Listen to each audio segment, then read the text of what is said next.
Welcome to Kitchen Basics 101, where I teach you the bare bone basics as if you've never cooked a day in your life from the perspective of a mom. I already made coleslaw for you, but I was just about to make some coleslaw and I thought to myself, but I didn't show you me butchering up the cabbage.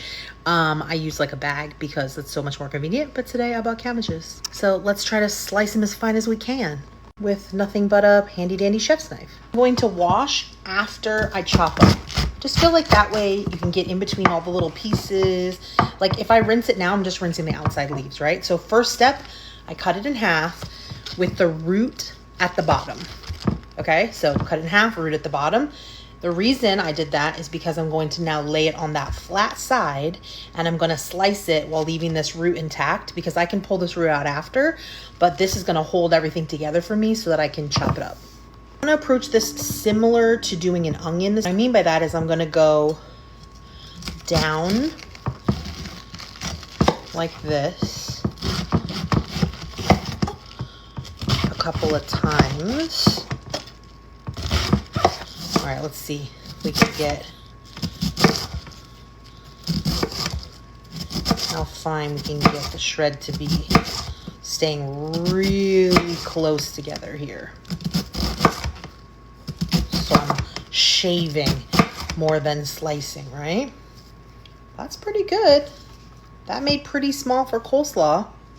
A lot of people also say, how's your knife stay so sharp? And one of the reasons is that if you're scooping things up, a lot of times we will drag our knife, pull our knife, and that will dull your knife over time. So, you know, pastry cutter, super cheap tool, does a great job of scooping things up. I'm putting this into a fine mesh strainer. Now that I've got the front of that off, we're getting pretty close to the core. So I'm just gonna pull the core out before I go any further. Okay, hopefully you can see. That's it. We just don't want this hard, you know, core piece. Flipped it back over and we're back to shaving it off.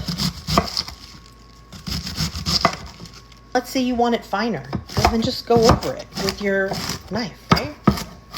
Get it as fine. Two benefits to cutting it up yourself. One is, let's talk about value. Look at how much, I mean, this is 2-3 times as much was in that bag, maybe even more than that, for around the same price. You're probably getting 3, maybe even 4 times as much cabbage.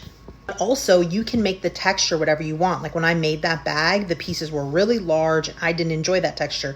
So now I can chop it up as fine as I want. I'm gonna give this a good rinse under ice cold water. It's gonna be fresh and delicious. I'm gonna let it air dry.